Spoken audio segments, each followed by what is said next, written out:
Hello everyone, welcome to Group Two's presentation.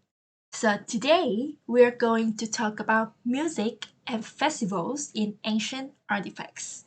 So for today's topic, we are going to look into the four different artifacts from four different ancient times, which are the bow-headed harp, the cycladic harp player, the standard of Ur, and the worker bass. So first of all, the bow-headed harp.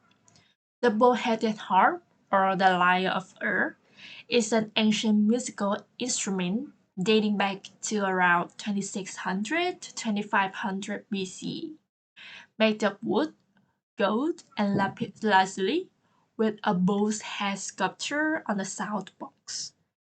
This was used in ceremonies and religious events, possibly in festivals honoring deities. Bow's head decoration indicates association with rituals involving bows, symbolizing fertility and divine power in Mesopotamian culture. The next one we are looking into is the Standard of Ur. So the Standard of Ur is an ancient Sumerian artifact from 2600 to 2400 BCE. This is a rectangular wooden panel decorated with intricate mosaics made of shell, lapis lazuli, and red limestone. One side of this depicts scenes of war and peace, and the other side shows scenes of feasting and celebration.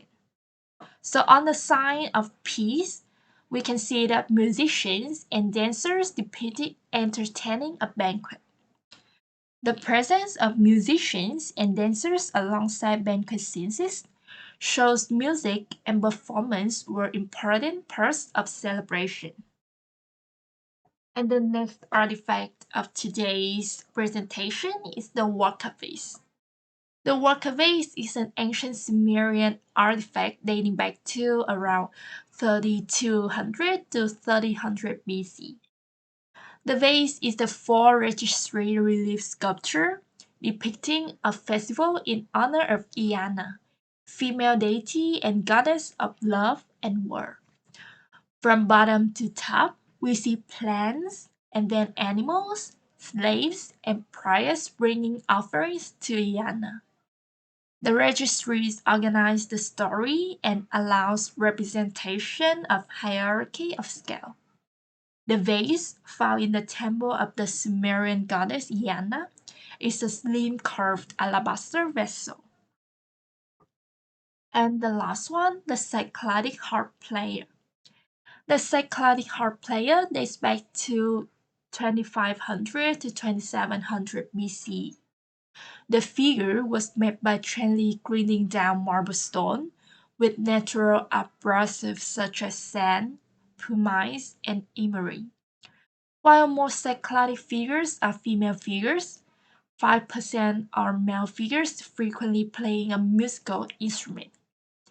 Usually, these male musician figures were relatively small within the foot.